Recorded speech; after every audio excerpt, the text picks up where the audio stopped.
మీరు వింటున్నారు నడేపొందరి మిర్చి అండ్ దిస్ ఇస్ మిర్చి సారా. నాకు తెలిసి one of the most knowledgeable persons ఇప్పుడు నాతో ఉన్నాడు మా గణేష్ భాయ్, మా కార్పొరేటర్ గణేష్ భాయ్. How are you? నేను ఎప్పుడు బాగుంటాను, వెను పక్క నుంచి ఇంకా బాగుంటాను గణేష్ భాయ్. అదే ఇంకా స్టార్ట్ అయిపోతుంది అనమాట. సో సీనియర్ అంటే గణేష్ భాయ్, మనం మెనోపాజ్ గురించి మాట్లాడబోతున్నాం ఇవాళ. You are part of the discussions and I feel that you are a very good speaker for this అన్నట్టు. సో ఫస్ట్ స్టార్టింగ్ లో నేను చెప్పేది ఏంటి అంటే, అడిగేది నిన్ను ఏంటి, ఎంత వరకు ఇప్పుడు అవుట్ ఆఫ్ 100% ఎంత శాతం బయట ఈ మెన్ మీద ప్రెషర్ అనేది ఉంది and how much is real? నువ్వేమనుకుంటున్నావు దీని గురించి? ఫైనాన్షియల్ గా ఉంటది, సోషల్ గా ఉంటది అంటే ఒక 70% ఉండొచ్చు. కానీ కొన్నిసార్లు అమ్మాయిల కంటే తక్కువనే ఉంటది, కానీ కొన్నిసార్లు ఎక్కువ సార్లు అమ్మాయిల కంటే ఎక్కువ ఉంటది. గణేష్ భాయ్, ఇప్పుడు నాకు చిన్నప్పుడు నా లైఫ్ లో ఎలాంటి అన్రియలిస్టిక్ ఎక్స్పెక్టేషన్స్ ఉన్నాయంటే, మా పేరెంట్స్ దగ్గర నుంచి మాకంట మా పెద్దనాన్న, మా డాడీలు వాళ్ళందరూ ఓవర్ అచీవర్స్ అనమాట. వాళ్ళు అన్ని చేసేటోళ్ళు, అంటే ఏ పని చెప్పినా చేసేటోళ్ళు. మోటార్ టీక్ చేసేసేవాళ్ళు, మేకులు కొట్టేసేవాళ్ళు, అన్ని చేసేస్తుంటే వాళ్ళలాగా ఉండాలి అనేవాళ్ళు. నాకేమో ఆర్ట్ వర్క్ అంతా వచ్చేది కాదు, నేను చేయలేకపోయేవాడిని. కానీ ఇదంతా నేను సిటీలో పుట్టి పెరిగినోడిని, నాకు ఇలాంటి కష్టాలు ఉండే, అంటే ఇలాంటి ఎక్స్పెక్టేషన్స్, కష్టాలు కూడా ఇలాంటి ఎక్స్పెక్టేషన్స్ ఉండే. బట్ నువ్వు పెరిగిందంతా ఊర్లో పెరిగావు, ఒక ఊర్లో, సో విలేజ్ లో. సో నీ నుంచి ఎలాంటి ఎక్స్పెక్టేషన్స్ ఉండే? యాక్చువల్లీ అక్కడ మగవాడే ఇక్కడ మగవాడే కాబట్టి సేమ్ ఎక్స్పెక్టేషన్స్ ఉంటాయి, కాకపోతే కొంచెం సినారియోస్ డిఫరెంట్ ఉంటాయి. ఫర్ ఎగ్జాంపుల్ నా చుట్టూ ఎక్కువ మంది చదువుకున్న వాళ్ళు లేరు, కాబట్టి నువ్వు బాగా చదువుకోవాలి. బాగా చదువుకున్నాక ఏం చేయాలి? గవర్నమెంట్ జాబ్ తెచ్చుకోవాలి. గవర్నమెంట్ ఈడగుంటది. ఇప్పటికి కూడా నేను 4 years ఆర్జింగ్ చేసిన తర్వాత కూడా ఒక్క బ్యాంక్ ఉద్యోగం, అరే నాకు కూడా అదే ఉంది. ఇప్పటికే ఏదన్నా గవర్నమెంట్ జాబ్ తీసుకుంటే బాగుంటది, గవర్నమెంట్ జాబ్ రాయొచ్చు కదా, అది రాయొచ్చు కదా, ఇది రాయొచ్చు కదా అంటారు. సేమ్ ఎక్స్పెక్టేషన్స్ ఉంటాయి. చిన్నప్పటి నుంచి అక్కడైతే బాగా సంపాదించాలి, ఎక్కువ జాబు, లేకపోతే నీకు పిల్లనోడు ఇస్తాడు మంచిగా చదువుకుంటే, లేకపోతే డబ్బులు లేకపోతే ఎట్లుంటావు, ఇలాంటివి ఉంటాయి ఎక్స్పెక్ట్. అంటే కొంచెం రా లాంగ్వేజ్ ఉంటది అక్కడ, ఇక్కడ కొంచెం ఫార్మల్ గా ఉంటది. అంటే కంపారిజన్ ఉంటాయి, వాడు అట్లా చేసిండు ఉంటది, పక్కింటితో పక్క వాడితో వీడితో ఉంటది. మనం కంపేర్ చేయం, వాడికి అంత పొలం ఉంది, వీడికి ఇంత పొలం ఉంది, మనం కంపేర్ చేస్తే అంత రెబల్ ఉండము. కాకపోతే మనకు వాళ్ళకి ఎప్పుడు కంపారిజన్ ఉంటది. ఇప్పుడు ఏదైనా కూడా మనం పెరిగిన వాతావరణం బట్టే ఉంటది కదా. అవును, ఏదైనా అంతే.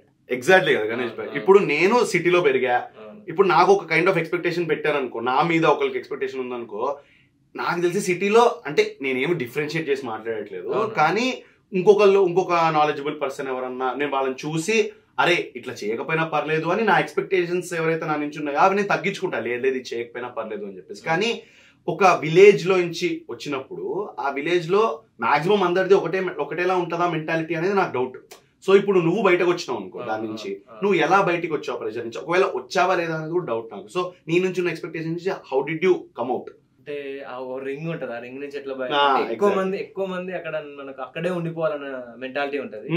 నేనేంటంటే కొంచెం బాగా చదువుకోవాలని, అది ఒక్కటి నాకు లోపల ఇన్బిల్ట్ అయిపోయింది, బాగా చదువుకోవాలని. అది ప్రెషర్ వల్ల అయిందా లేకపోతే నీ అంతా నీకే ఉండే? చిన్నప్పుడు నా అంతా నాకే ఉండే, కాకపోతే కంపేర్ చేస్తున్నాను అన్నట్టు. ఒక అన్న ఉంటుండే, ఆ అన్నట్టు అరే అన్న చదువుకొని పెట్టు. ఫర్ ఎగ్జాంపుల్ మన ఊర్లో ఒక 500-600 మంది ఉన్నారు.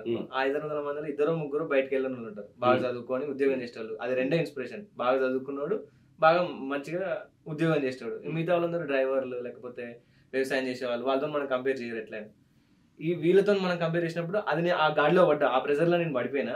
సో నేను ఆ ప్రెజర్ కాలేదు, అది నాకు ప్రెజర్ కూడా అనిపించలే, చదువుకున్నా బయటకు వచ్చిన.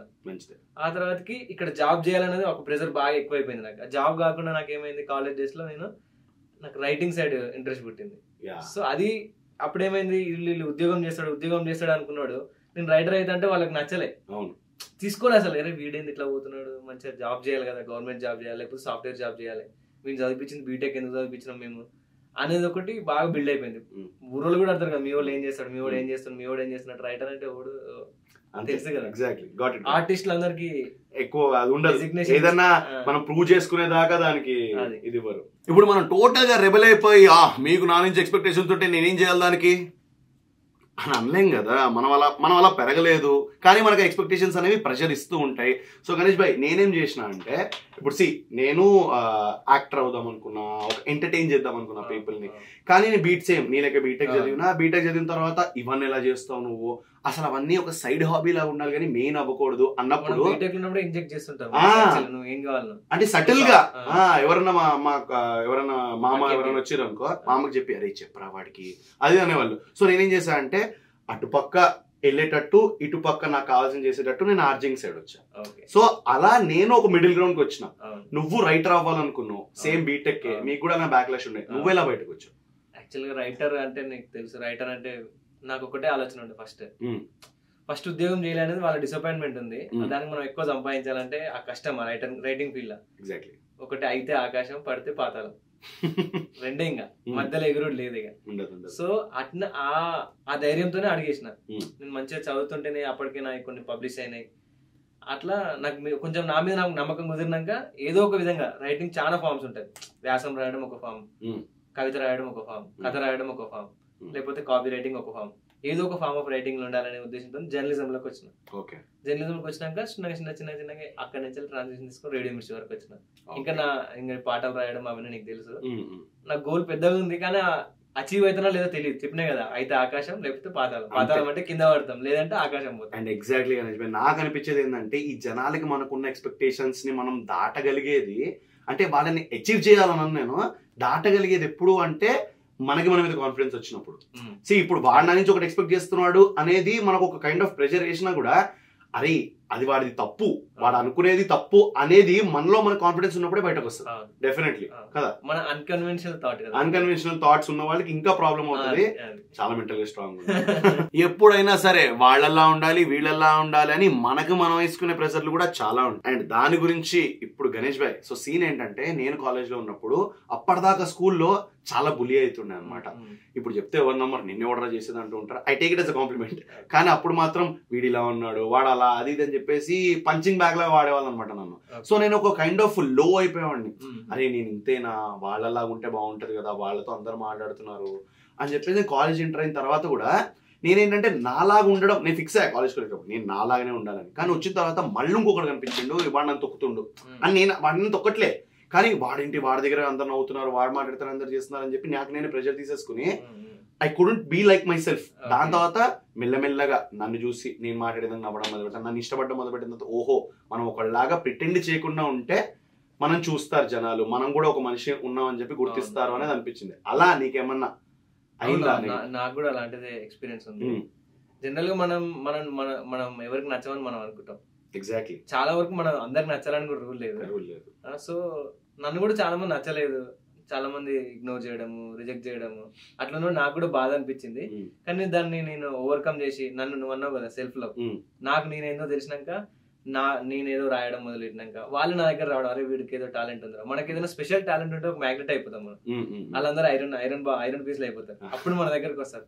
మన దగ్గర టాలెంట్ లేనప్పుడు, లేకపోతే మన ఏదన్నా ఒకటి ఉండాలి స్పెషాలిటీ. మన అందం అక్కర్లేదు, అందంగా ఉండాలా, లేకపోతే వీడు మంచిగా ఉండాలి, వీడు ఫిజిక్ బాగుండాలి, అవన్నీ ఏం అక్కర్లేదు. నీ దగ్గర ఒక స్పెషల్ టాలెంట్ ఉంటే నీ దగ్గరకు వచ్చేస్తారు. నువ్వు నీ దగ్గరికి ఎట్లా ఫాలోవర్స్ వస్తున్నారు, నీ దగ్గరికి ఎందుకు వస్తున్నారు అంటే నీ దగ్గర ఒక స్పెషల్ టాలెంట్ ఉంది కాబట్టి. అది నేను నాకు సెల్ఫ్ రియలైజేషన్, అంటే బుక్స్ చదవడం వల్ల ఆ రియలైజేషన్ వచ్చేసింది. ఆ రియలైజేషన్ వచ్చిన తర్వాత నేను కూడా హ్యాపీ అయిపోయినా. బుక్స్ హెల్ప్ చేస్తాయి, బుక్స్ చాలా హెల్ప్ చేస్తాయి, డెఫినెట్లీ చాలా హెల్ప్ చేస్తాయి. నువ్వు చదువు బాగా. అదే దాని గురించి మాట్లాడదాం మనము. అండ్ ఫైనల్ కంక్లూజన్ ఏంటి అంటే ఎవరు ఏం మాట్లాడినా కూడా మనలో మనకి కాన్ఫిడెన్స్ ఉండాలి. అండ్ ప్రతి ఒక్కళ్ళలో ఏదో ఒక సెల్ఫ్ టాలెంట్, స్పెషల్ టాలెంట్ ఉంటుంది. అది ఏంటా అని మీరు వెతుక్కుని చూస్తే job half the job is done. Correct. అంటే నేనెప్పుడు అమ్మాయిలని ఇంప్రెస్ చేయడానికి బుక్స్ చదవడమే కానీ నాకంటూ స్వతహాగా నేను ఎప్పుడు ఒక బుక్ కంప్లీట్ చేయలేదు. నాకు చిన్నప్పుడు కానీ అంటే మనం మెనోపాజ్ అని ఒక సీరియస్ టాపిక్ మాట్లాడుతున్నాం కానీ మనం ఎక్కువసేపు సీరియస్ గా ఉండలేము. సో సీన్ ఏంటంటే మా తెలిసిన ఒక అమ్మాయికి ఒక నావెల్ అంటే చాలా ఇష్టం ఉంటుండే అనమాట చిన్నప్పుడు. చాలా పెద్ద నావెల్ అది. నేను ఆమె అందరి గురించి డిస్కస్ చేస్తుంటే ఓకే నేను అది చదివితే నాతో కూడా మాట్లాడుతుందేమో. దానికి ఒక 5-6 పార్ట్స్ ఉన్నాయి. 5-6 పార్ట్స్ ఉన్నాయి అదే నావెల్ కి. నేను direct 6th part కొనేసిన. 6th part కొనేసి ఇంత మందగా ఉంటుంది, నేను కరెక్ట్ పడుకునేటప్పుడు చదువుదాలని చెప్పి బెడ్ దగ్గర పెట్టి ఫస్ట్ పేజ్ ఓపెన్ చేసి ఆ డిస్క్లైమర్ అనేది వదుకుంటుండే. అట్లా 15-20 days చదివి మన వల్ల కాలేదు అని పక్కన పెట్టా. సో అప్పటి నుంచి రీడింగ్ చేద్దామని ఉన్నా కూడా నా వల్ల కాలేదు. బట్ ఈ ప్రెషర్స్ ఏదైతే ఉన్నాయో మనకి మెన్కి, సో దానికి బుక్స్ చదవడం ఏమైనా హెల్ప్ అవుతుందా? బుక్స్ ఎవరికైనా హెల్ప్ అవుతుంది. నీ సమస్యలకి అంటే నాకు మా సార్ చెప్తుండే, నువ్వు మంచి రైటర్ కావాలంటే నీకు 3 విషయాలు పర్ఫెక్ట్ ఉండాలని. ఒకటి రీడింగ్, 2 రీడింగ్, 3 కూడా రీడింగ్. అట్లా మనం ఎప్పుడు చదువుతూనే ఉండాలి. ఫర్ ఎగ్జాంపుల్ రైటర్ అనుకో, రైటర్ అయితే ఖచ్చితంగా చదవాలి, వాడికి ఆప్షన్ లేదు. ఫర్ ఎగ్జాంపుల్ నేను ఒక రైటర్ని, రైటర్ చదవకపోతే వాడు ఏం రాయలేడు. నీ దగ్గర ఒక బిందెడు నీళ్ళు ఉంటేనే చెంబడి నీళ్ళు ఇంకోటికి ఇవ్వగలుగుతావు. అంటే బిందెడు చదవాలి, నేను బిందెడు చదివితే చెంబడి రాయగలుగుతా. ఒకవేళ నేను చదవడం ఆపేసిన అనుకో, నేను రాయలేను. నా దగ్గర వాటర్ అయిపోయినాయి, డ్రై అయిపోతుంది. దీనికి ఇది రైటర్కు. ఒక జీవితానికి కూడా అంతే. జీవితంలో కూడా కొన్ని పుస్తకాలు చదివితే, ఇప్పుడు ఒకడు బుక్ రాసిన అనుకో, వాడి జీవితం అనుభవం మొత్తం రాస్తాడు, అందులో డీటెయిల్ గా రాస్తాడు. వాడిని చూసి నువ్వు నేర్చుకోవచ్చు ఏదన్నా ఒకటి. అట్లా నీకు లెర్నింగ్ బుక్స్ అనేది చాలా నాలెడ్జ్ ఇస్తుంది. అంటే ఇప్పుడు ఆ బుక్స్ వల్లనే కదా మనం ఇందాక వచ్చినాం, ఎక్కడెక్కడో చదువుకోండి. మనము అకాడమిక్స్ లో కూడా చదువుకుంటాము, తర్వాతకి మానేస్తాము. మనం 10th లో చదివినంత ఇంటర్ చదవము, బీటెక్ చదివినట్టు అసలు చదవము. ఇంకా అంటే చదవడం ఆపేస్తాం మనం, ఏదో ఒకటి చదివితే బాగుంటది. సో డెఫినెట్లీ చదవడం అనేది హెల్ప్ అవుతుందని నాకు తెలుసు, కానీ దాన్ని ఆచరణలో పెడితే ఇంకా బెటర్ గా ఉంటది. నాకు గనక ఒక హాలిడే ఇచ్చారు అంటే జస్ట్ ఇచ్చి చూడండి మీరు ఒకసారి, తీసేస్తాను అనే ఒక దాంట్లో ఉంటాను నేను ఎప్పుడు. గణేష్ భాయ్ నాకు ఒక కావాలి కావాలి కావాలని ఉంటా, కానీ ఒక్కసారి హాలిడే ఇవ్వగానే ఏం చేయాలో తెలియదు నాకు. అలా బెడ్ మీద పడి ఉంటా, ఇన్స్టాగ్రామ్ చూస్తూ ఉంటా. కానీ ఒక టైంలో ఒక పాయింట్ ఆఫ్ టైం తర్వాత నేను రియలైజ్ అయింది ఏంటంటే, అదే నాకు హ్యాపీనెస్ ఇస్తుందేమో, అదే నాకు మైండ్కి కొంచెం హాయిని ఇస్తుందేమో. సో వదిలేండి నన్ను అలాగా. నేను ఎప్పుడు చూసినా ఇన్స్టాగ్రామ్ చూస్తున్నావు అంటే అది నాకు హాయిగా ఉంది రాబోయే, ఓకే తప్పు కావచ్చు అది, కానీ నా విధంగా అది నాకు కరెక్టే. ఒక పాజ్ తీసుకుంటాను నా కోసం, అది నా పాజ్. బట్ నీకేంటి ఆ ప్రెషర్స్ అన్ని మనం ఇన్ని డీల్ చేస్తుంటాం ఎవ్రీడే, చాలా ఇప్పుడు మాట్లాడుతున్నప్పుడు కూడా నీ మైండ్ లేదో నడుస్తుంది. సో అలాంటివి నువ్వు పక్కన పెట్టి నీకంటూ ఒక టైం ఇచ్చినప్పుడు నువ్వు ఏం చేస్తావు? నాకంటూ ఒక టైం, జనరల్ గా నాకు డాన్స్ చేయడం ఇష్టం ఉండదు, పాటలు పాడతా గానీ ఇంట్లోనే పాడతా. ఓకే. సో నాకు ఇష్టమైంది ఒకటి చదవడం, రెండోది రాయడం. నాకు మంచిగా టైం దొరికితే బాగా చదువుకుంటా, వీలైతే రాస్తా. ఓకే. నీ ఫ్రీ టైం? నా ఫ్రీ టైం నాకు పాజ్ నాకు తీసుకోవాలని ఉంది, కానీ అప్పుడు పాజ్ రావట్లేదు. గ్రేట్. కానీ అంటే నాకేమో ఇవ్వట్లేరు, ఎవరు ఇవ్వట్లేదు. డెఫినెట్లీ ఆ పాజ్ అనేది ఉండదు, మనం పాజ్ పడడం వస్తేనే ఇయ్యరు మనకి. కానీ ఎన్నో పాజ్ అన్నాం కదా అందుకోసమే. కానీ నేనేమంటానంటే, నీకు ఆల్రెడీ రైటింగ్ అనేది నీ జాబ్ కాబట్టి ఫ్రీ టైం దొరికినప్పుడు కూడా రైటింగ్ చేద్దామంటే, రైటింగ్ అంటే నాకు యాక్చువల్ గా మనం ఇక్కడ రాసే రైటింగ్ వేరు, జాబ్ లాంటి రైటింగ్ మనం రాసేది. ఇప్పుడు అడ్వర్టైజ్మెంట్స్ కానీ ప్రోమోస్ కానీ, అరే వీడు రాయి అంటే రాసేది. నేను రాయాలనుకుంటే రాస్తా, చూసినావా, అది నాకు కావాల్సింది. ఫర్ ఎగ్జాంపుల్ ఒక చిన్న పోయం రాయాలనుకో, ఎవరో నన్ను రాయని అడగదు. ఇప్పుడు ఎవరో ఒకరు అంటారు, నీకు తెలుసు కదా, ఇక్కడ మెయిల్ వస్తుంది కాబట్టి రాస్తా, ఎక్కడి నుంచో వాట్సాప్ లో ఒక మెసేజ్ వస్తుంది కాబట్టి రాస్తా, ఫోన్ వస్తుంది కాబట్టి రాస్తా. అక్కడ అట్లా కాదు, నాకు గుండెల్లో నుంచి పిలిపి వస్తే అదే చూసారు రైటర్ పక్కన ఉంటాయి బాగుండదు. నైస్ నైస్ కదా, వెరీ వెల్ ఆన్సర్డ్. ఎవరు ఏమన్నా సరే, మన సొంత వాళ్ళు ఏమన్నా అన్నా కూడా ఒక్క మనిషి ఉంటారు మనకి సపోర్ట్ చేసేవాళ్ళు, అండ్ వాళ్ళు గనక అది మన లైఫ్ లో ఉన్నారు అంటే you're very lucky. And men కి అది చాలా లక్కీ అని అంటాను నేను, ఎందుకంటే ఇన్ని ఎక్స్పెక్టేషన్లు దాటి ఒకడు మిమ్మల్ని సపోర్ట్ చేస్తున్నాడు అంటే, ఒకళ్ళు or anyone in gender maybe supporting system ఉన్నారంటే, yeah. So that is all that we need అనిపిస్తూ ఉంటది. సో నీ లైఫ్ లో అలా నీ పక్కనే నిలబడ్డ వాళ్ళు ఎవరు ఉన్నారు గణేష్ భాయ్? ఎవరు చెప్పు, నాకు తెలుసుకోవాలి. అంటే ఎమోషనల్ గా ఒకరు ఉంటారు, రైటింగ్ సైడ్ చాలా మంది, అంటే రైటింగ్ సైడ్ లో కొంతమంది ఉంటారు, కొంతమంది. సో రైటింగ్ సైడ్ మా గురువులు ఉన్నారు, మాకు రవి సార్ అని, దిలీప్ రెడ్డి సార్ అని, వాళ్ళు మనకు నా రైటింగ్ షైన్ చేసిన వాళ్ళు. ఇక రైటింగ్ అనేది లేకపోతే ఆర్ట్ అయినా రైటింగ్ అయినా అన్సర్టనిటీ ఎక్కువ, అంటే డబ్బులు వస్తాయో రావో తెలియదు, ఇది జాబ్ సస్టైన్ అవుతుందో లేదో తెలియదు. అయినా కూడా మన ఎంబడి ఒకరు ఉండాలంటే చాలా కష్టం, తెలుసు కదా నీకు. లక్షల జీతం ఉండాలి, లేకపోతే కంపేర్ చేసేది కూడా జీతంతోనే కదా, మన జీవితాన్ని జీతంతో కొలుస్తారు. Exactly. And men K maximum ఇది అవుతుంది అని అనిపిస్తుంటుంది నాకు. ఉమెన్ కూడా ఉంది, డెఫినెట్లీ ఉంటది. మన జీవితాన్ని ఖచ్చితంగా జీతం అనే ఒక స్కేల్ పెట్టి కొలుస్తారు. ఎగ్జాక్ట్లీ. సో ఆ స్కేల్ పెట్టి కొలవకుండా ఉండే వాళ్ళు మన కోసం ఉండాలి. అలాంటి వాళ్ళు ఉన్నారు, నా వైఫ్. ఓ బ్యూటిఫుల్ వైఫ్. సో అది that's a very interesting story guys. దాన్ని బట్టి మనకి ఏదో ఒకటి వస్తుంది అనిపిస్తుంది నాకు. నాలో చాలా డిఫరెన్స్ వచ్చేసాయి. ఇప్పుడు నేను స్టార్టింగ్ లో ఆర్జింగ్ చేస్తే ఓకే, అప్పుడు కూడా బాగా చేస్తాను అనుకోండి. ఇప్పుడు ఇంకా డే 1 నుంచి గణేష్ భాయ్ చూస్తున్నాడు. అండ్ అసలు పక్కనే ఉండి, లేదు సార్ నువ్వు వెళ్తావు సార్, నువ్వు పైకి వెళ్తావు సార్ అని చెప్పిన వాళ్ళలో one of them is Ganesh Bhai. Always grateful to him for that. కానీ గణేష్ భాయ్ నీ లైఫ్ లో చాలా పెద్ద ఒక చేంజ్ వచ్చింది, బిఫోర్ అండ్ ఆఫ్టర్ లాగా. నాకు యాజ్ అ మనిషి అయితే నీలో ఏం చేంజ్ తెలియలేదు, కానీ నీ ఇంటర్నల్ గా బిఫోర్ యువర్ పెళ్లి, ఆఫ్టర్ యువర్ పెళ్లి, మెన్ లోపల జరిగే డిఫరెన్సెస్ ఏంటి? కరెక్ట్ జూమ్ అవుట్ చేసి చెప్పాలంటే ఒకటే చెప్తా నేను. పెళ్లికి ముందు మనకు ఒకటే ఆలోచన ఉంటుంది, అరే పోదాం పనంటే పోతాం, పనంటే చేస్తాం అంతే. అరే ఏడగోతున్నారు అంటే జస్ట్ కాఫీ దగ్గరికి వస్తా అట్లుంటది. పెళ్లి అయినాక 2 ఆలోచనలు ఉంటాయి, ఒకటే మనిషి 2 ఆలోచనలు ఉంటాయి. మనం మూవీకి పోవాలనుకో, ఫర్ ఎగ్జాంపుల్ ఈ మూవీకి పోవాలంటే ఆ మూవీకి పోవాలి, 2 మూవీలు ఉంటాయి. ఇవి మూవీ మన అంత ముందు ఏంది, ఈ మూవీకి పోదామంటే పోదాం అంతే. ఇప్పుడు అట్లా కాదు, దానికి పోవాలా దీనికి పోవాలా, ఇది చేయాలన్నా అది చేయాలన్నా, ఈ కూర ఉండాలన్నా ఆ కూర ఉండాలన్నా, అట్లా 2 ఆలోచనలు ఉంటాయి. 2 మనుషులు వచ్చారు కదా, 2 ఆలోచనలు ఒకే మనిషిలో ఉంటాయి అన్నట్టు ఉన్నప్పుడు. అది ఒక విధంగా ప్రెషర్ పెంచుతుందా, ప్రెషర్ తగ్గిస్తుందా? 2 టైప్స్ ఉంటుంది. ఒక్కోసారి ఏమో బాగా సంతోషం ఇస్తుంది, ఒక్కోసారి బాధనిస్తుంది, కానీ 2 బాగుంటాయి. 2 బాగుంటాయి if the person is right. Yes, if the person అంటే all you have to do is the choose the better person. Yes, choose the best person. అంతే కదా. నీకు ఇప్పటిదాకా ఇప్పుడు రీసెంట్ గానే పెళ్ళైంది, నీకు పాజిటివ్ నెగిటివ్ ప్రెషర్ అని ఇప్పుడు నేను 2 చెప్పిన. పాజిటివ్ ఎక్కువ ఉండే, నెగిటివ్ ఎక్కువ? పాజిటివ్ ఎక్కువ. ఇది మైక్ కోసం చెప్పట్లేదు కదా. అయితే నో మైక్, ఓకే మైక్. ఎంతైనా సరే ఇప్పుడు డబ్బుల గురించి మేము మాట్లాడేసాం ఆల్రెడీ అనుకున్నా కూడా అది చాలా పెద్ద వాస్ట్ టాపిక్ అనిపిస్తుంది నాకు.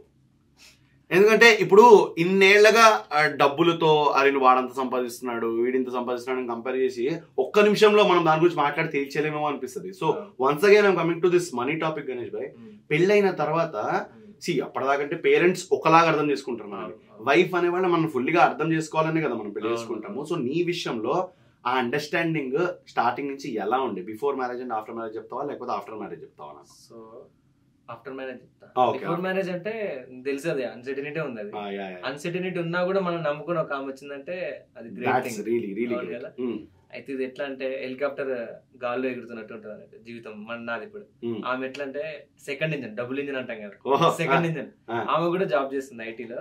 ఒకవేళ నాకేమన్నా ప్రాబ్లం వచ్చినా కూడా నేను ఉన్నా అనే భరోసా అయితే ఆమె ఇచ్చింది. సో నేను ఒకవేళ నా ఈ అన్సర్టనిటీ అంటే ఒక క్రైసిస్ వచ్చినా గానీ నేను ఊరికే పోయి ఒక పోయం రాసుకోవడానికి, ఒక స్టోరీ రాసుకోవడానికి ఆమె సపోర్ట్ ఉంటుంది వెనక నుంచి. బ్యూటిఫుల్, అట్లా బ్యూటిఫుల్. సో నాకు ఆ ప్రాబ్లం లేదు కాబట్టి కొంచెం ఫైనాన్షియల్ మేనేజ్మెంట్ కూడా చాలా బాగా జరుగుతుంది. అండ్ ఫైనాన్షియల్ వైజ్ నీకు ప్రెషర్ లేదు అంటే నార్మల్ గోల్స్ ఉండడం వేరు, గోల్స్ ఉన్నాయి, ప్రెషర్ లేదు. ఆ గోల్స్ అచీవ్ చేసేయాలి అని ప్రెషర్ లేదు.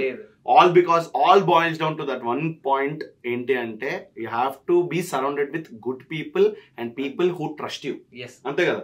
ట్రస్ట్ అనేది ఒక్కటి మన మీద ఉంటే లోకాన్ని జయించవచ్చు.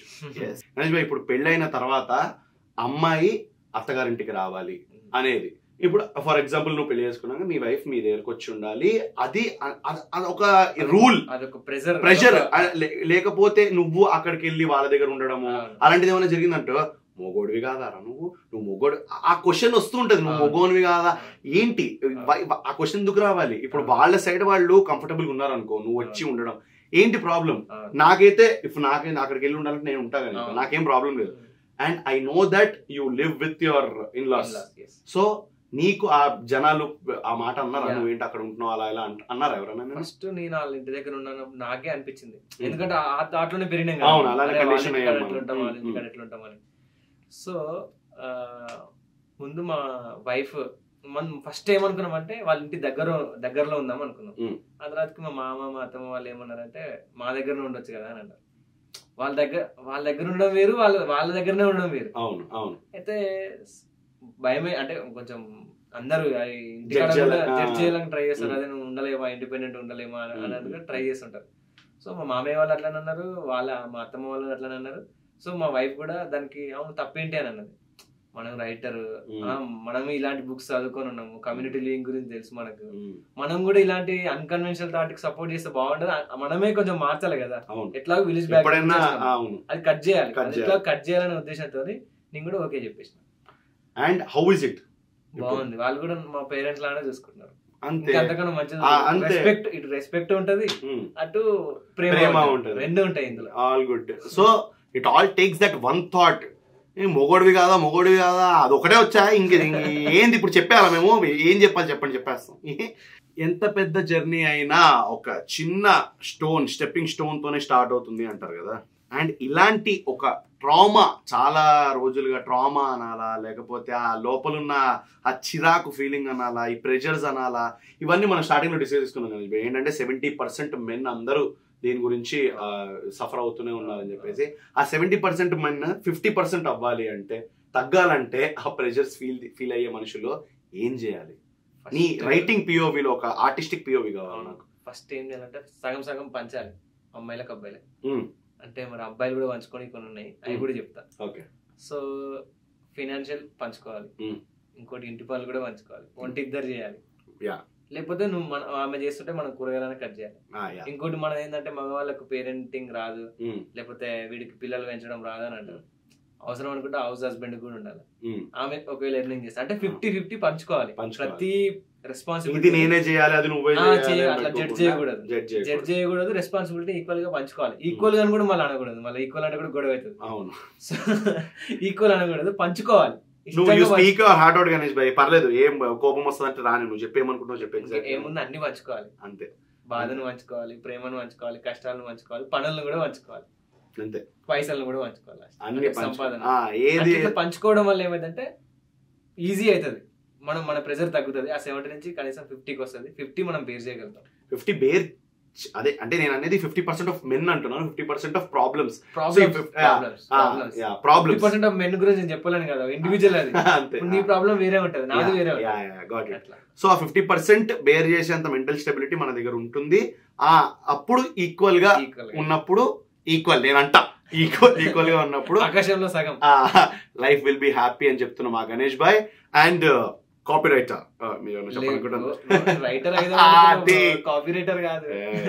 సో కాపీ రైటర్ కాదు, రైటర్ గణేష్ భాయ్. ఇప్పటి నుంచి నేను అలానే పిలుస్తాను. So thank you so much Ganesh bhai, wonderful episode మాకు ఇచ్చినందుకు. Love you all. మళ్ళీ వస్తాను. ప్రెషర్ తీసుకోకండి మెన్. ఓ పాజ్.